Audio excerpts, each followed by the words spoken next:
Students बेटा अपनी unit second चल रही है स्ट्रक्चर ऑफ एटम जिस दे विच आपां डिस्कस कर रहे सी इलैक्ट्रॉनिक कॉन्फिगरेशन ऑफ एटम्स। ठीक है जी। तो देखो electronic configuration they which basically अगर तुसी लास्ट लैक्चर दे विच पढ़ के आए हो कुछ इंपॉर्टेंट प्रिंसीपल्स ने, अगर तुहानू प्रिंसीपल्स अच्छी तरह लर्न ने बेटा तो तुसी इलैक्ट्रॉनिक कॉन्फिगरेशन बारे ईजिली सीख सकते हो इत्थे। ठीक है। तो इलैक्ट्रॉनिक कॉन्फिगरेशन ऑफ एटम्स मैं थोड़ा थोड़ा जिहा रिकैप करवा दा कि आपां ने किहड़े लॉस पढ़े ने जां प्रिंसीपल पढ़े ने। That is the Aufbau principal. Fabio principle. According to Fabio principle, in ground state of atom, electron enters in the orbital which has the lowest energy. ठीक है जी। तो ये प्रिंसीपल के अकॉर्डिंग की हुंदा कि इलैक्ट्रॉन्स सब तो पहला किस दे विच जाऊगा जिसकी एनर्जी घट आ।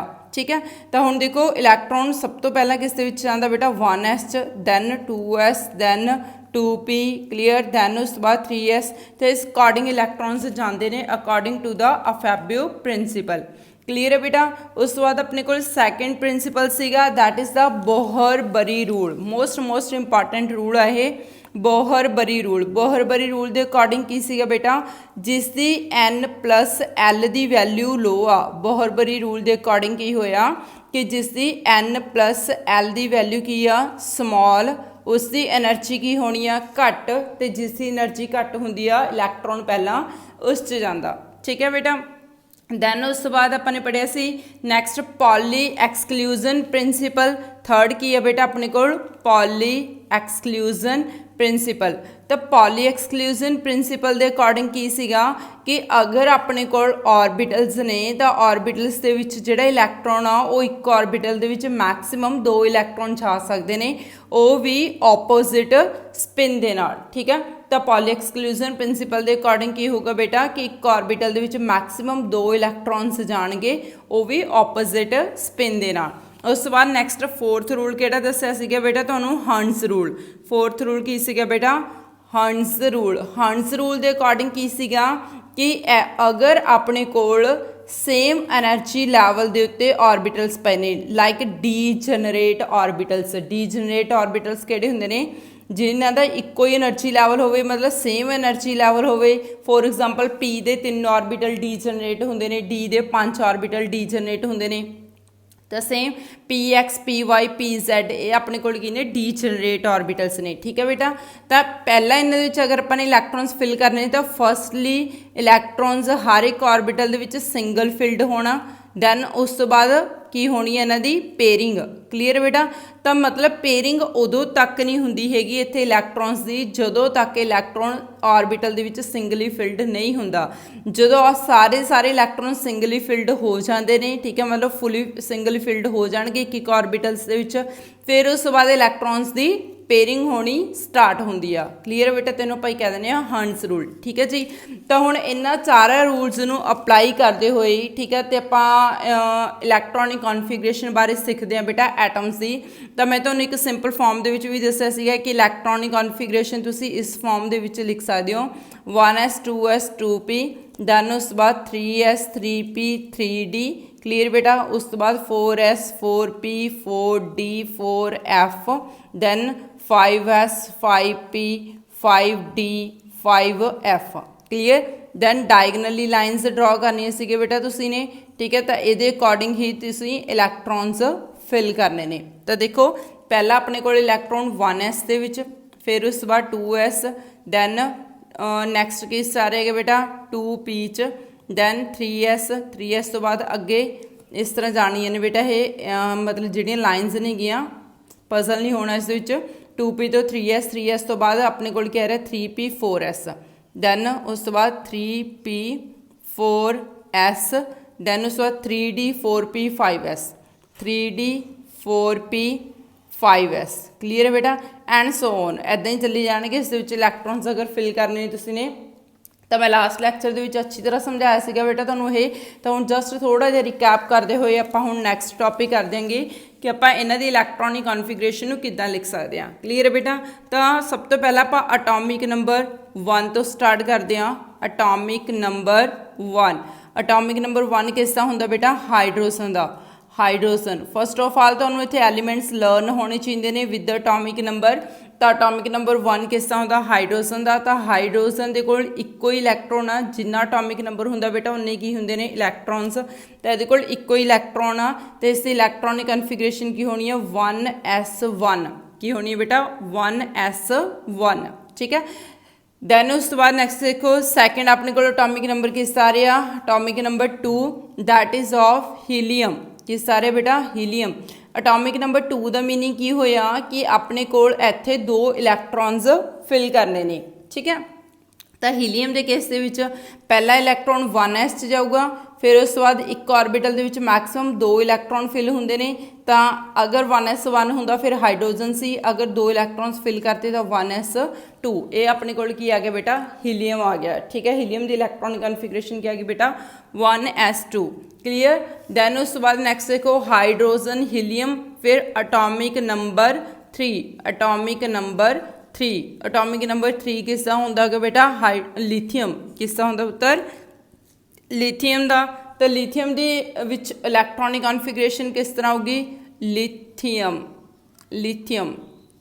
ਤਾਂ ਇਸ ਕੇਸ ਦੇ ਵਿੱਚ ਦੇਖੋ ਬੇਟਾ ਇਹਨੂੰ ਡਿਨੋਟ ਕਰਨ ਦਾ ਸਿੰਬਲ ਹੈਗਾ ਲਿਥੀਅਮ ਨੂੰ Li ਠੀਕ ਹੈ। 3 ਅਟੋਮਿਕ ਨੰਬਰ ਹੈ ਤਾਂ ਇਟ ਮੀਨਸ ਇਸ ਦੀ ਇਲੈਕਟ੍ਰੋਨਿਕ ਕਨਫੀਗਰੇਸ਼ਨ ਕਿੰਨੀ ਹੋਣੀ ਹੈ 1s2 ਇਹ ਕੰਪਲੀਟਲੀ ਫਿਲਡ ਹੋ ਗਿਆ।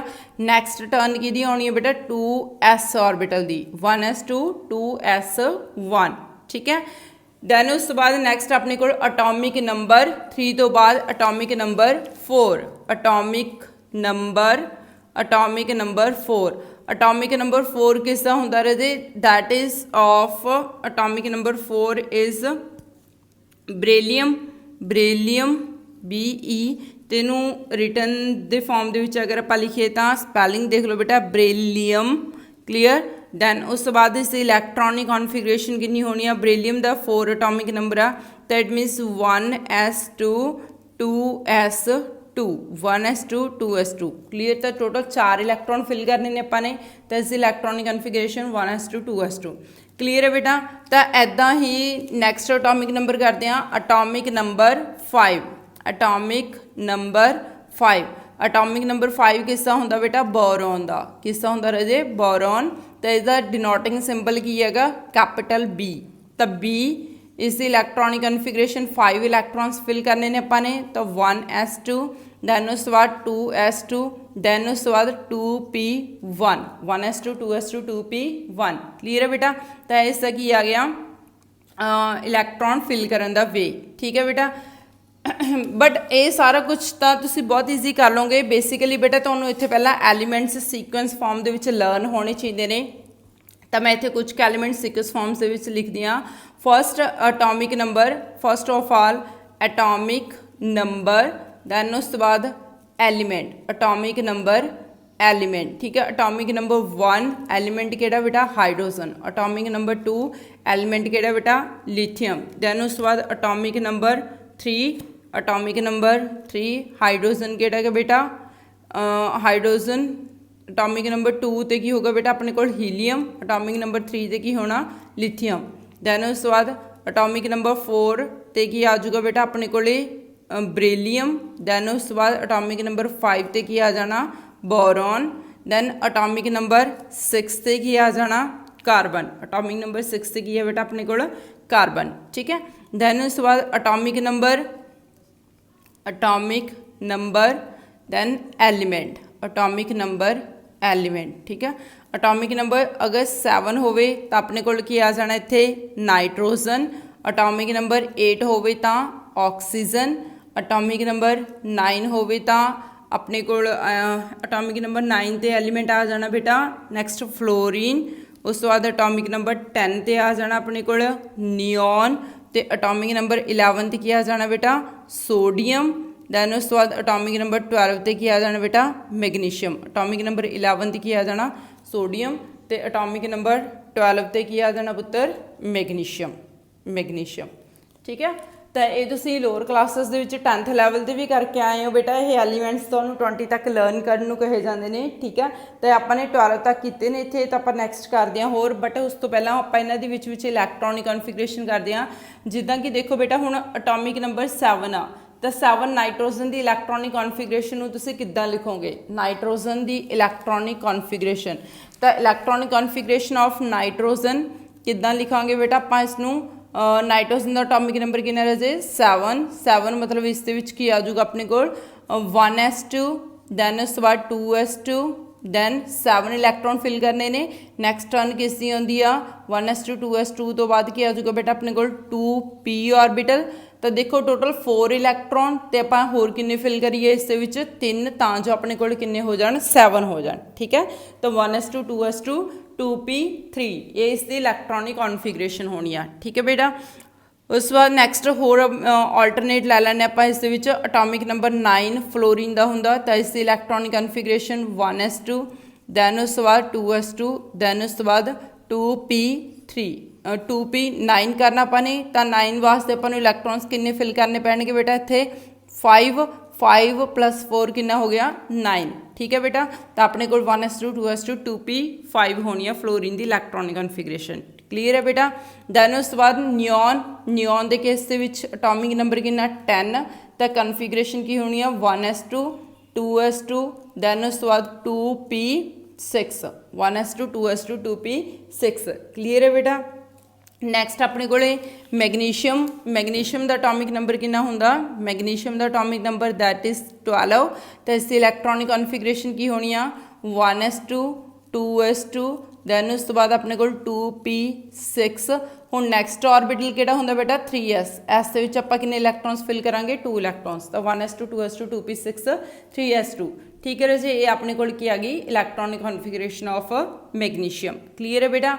ਉਸ ਤੋਂ ਬਾਅਦ ਨੈਕਸਟ ਜੋ ਆਪਣੇ ਕੋਲ ਰੈਸਟ ਐਲੀਮੈਂਟਸ ਰਹਿ ਗਏ ਉਹ ਆਪਾਂ ਇਹਨਾਂ ਦੇ ਮੈਮਰੀ ਏਡਸ ਵਗੈਰਾ ਤੇ ਇਲੈਕਟ੍ਰੋਨਿਕ ਕਨਫੀਗਰੇਸ਼ਨ ਆਪਾਂ ਨੈਕਸਟ ਵੀਡੀਓ ਦੇ ਵਿੱਚ ਕਰਾਂਗੇ।